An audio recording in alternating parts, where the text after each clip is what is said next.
আর মাত্র কয়েক ঘন্টার অপেক্ষা, এরপরে পর্দা উঠবে ইন্ডিয়ান প্রিমিয়ার লিগ IPL-এর 20 ওভারের এই ক্রিকেট টুর্নামেন্ট শুরুর দিনে থাকছে বিশাল আয়োজন। 28শে মার্চ গত আসরে চ্যাম্পিয়ন রয়্যাল চ্যালেঞ্জার্স ব্যাঙ্গালোর ঘরের মাঠ এম চিম্বাস্বামী স্টেডিয়ামে হবে উদ্বোধনী আয়োজন, যেখানে মুখোমুখি হবে RCB বনাম সানরাইজ হায়দ্রাবাদ।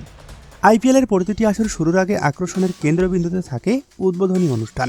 দর্শকদের মনেও থাকে নানা রকমের প্রশ্ন, কে মাতাবেন উদ্বোধনী মঞ্চ, নাচে গানে কে বা তুলবেন সুরের ঝংকার, এসব নিয়েই থাকছে বিস্তারিত প্রতিবেদনে। IPL-এর পর্দা ওঠার দিনে বাংলাদেশ সময় সন্ধ্যা 6:30টায় বসবে উদ্বোধনী অনুষ্ঠানের আয়োজন। উদ্বোধনী অনুষ্ঠানের পর্বটি চলবে প্রায় 1 ঘন্টা। এরপর রাত 8টায় শুরু হবে প্রথম ম্যাচ। কারা সেখানে পারফর্ম করবেন তা আগেভাগেই প্রকাশ করেন না BCCI। বরাবরের মতো এবারও তাদের নাম গোপন রাখা হয়েছে। তবে ভারতীয় সূত্রগুলো বলছে বলিউডের একঝাঁক তারকা আসবেন বেঙ্গালুরু চিন্নাস্বামী স্টেডিয়ামে। কাব্যমোরান তার দল সানরাইজ হায়দ্রাবাদকে সমর্থন জোগাতে উপস্থিত থাকবেন উদ্বোধনী ম্যাচে। এছাড়াও প্রিয়াঙ্কা চোপড়া, তামান্না ভাটিয়া, ভিকি কৌশল, শ্রদ্ধা কাপুর এই ইভেন্টে উপস্থিত থাকবেন।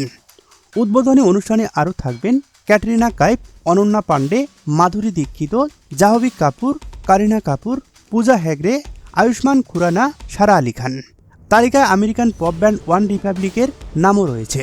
ব্যান্ডটিকে গ্র্যান্ড অনুষ্ঠানে পারফর্ম করার জন্য অনুরোধ করা হতে পারে। অনুষ্ঠানের এদিনে গাইবেন বিখ্যাত সঙ্গীত শিল্পী অরিজিৎ সিং এবং বেঙ্গালুরু সঙ্গীত শিল্পী সঙ্গীতা রাজীব।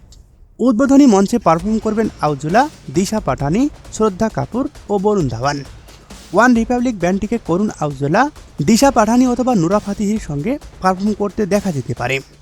এই উদ্বোধনী অনুষ্ঠানে অনেক বড় খেলোয়াড়ও উপস্থিত থাকবেন।